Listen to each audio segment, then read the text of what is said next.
Good afternoon, Pudding River Wine Cellars fans. Thanks for joining me on our YouTube channel today. I'm sitting here on the banks of the lovely Pudding River, drinking a glass of Pudding River Rosé. I figured I'd do a short lesson on the history of rosé for you while the weather is so nice and we are social distancing, and rosé is always a nice way to just relax, right?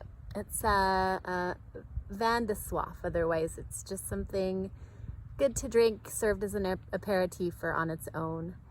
In all actuality, some of the earliest wines noted in history are rosés, and it goes back to ancient Greece, and they were field blends of red and white grapes that were then diluted.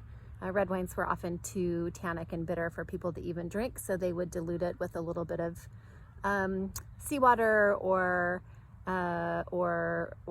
resin or something to kind of dilute the flavor. After that, you have the Phocéans that actually bring grapes to what is now modern day Marseille, and they start doing some of the same things. So they are also doing field blends, which kind of turns into a nice pink style wine that is a little bitter because of course they're getting tannins from the skins. Shortly thereafter, the Romans come, and they've already heard about a lot of the wines from these pink wines from Marseille, and they become very popular. Again, the 19th century sees kind of a rise in pink wines by French tourists who flock to the Mediterranean and find these beautiful pink wines. You think about the rosés of Provence, which are very light in color, very dry, really crisp and refreshing, light aromatic, white flower, grapefruit, wild strawberry, just really delicious. You do have a downfall of rosé for those of us that are old enough to remember Sutter Home White Zinfandel.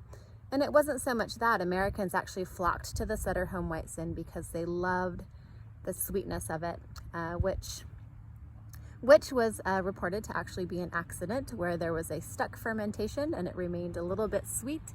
When they released it to the public, it was a hit. So then we have the rise of White Zinfandel. As a sommelier for many years, there was a period of time where no one drank or talked about rosé, and it was not on wine lists, and it was relatively hard to find because it just had the connotation that it was pink and sweet. Now, of course, we have multiple styles, and we are so much happier that things are made in a more dry style. Even for those of you that tend to like sweeter rosés, oftentimes these rosés can work for you just as well.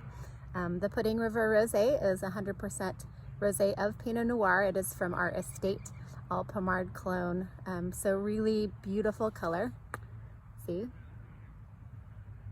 Made in a dry style, although it does have some very aromatic red flower notes to it, some ripe strawberry, some candied raspberry.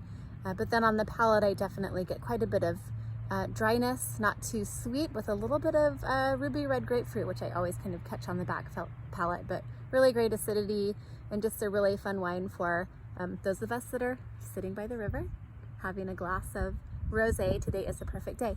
Please remember, we are still taking curbside orders, so you can swing by and pick up a few bottles or a case whenever you'd like. You can just email info@puddingriver.com. You can email me as well at alexa@puddingriver.com, and we hope to talk to you soon. Cheers.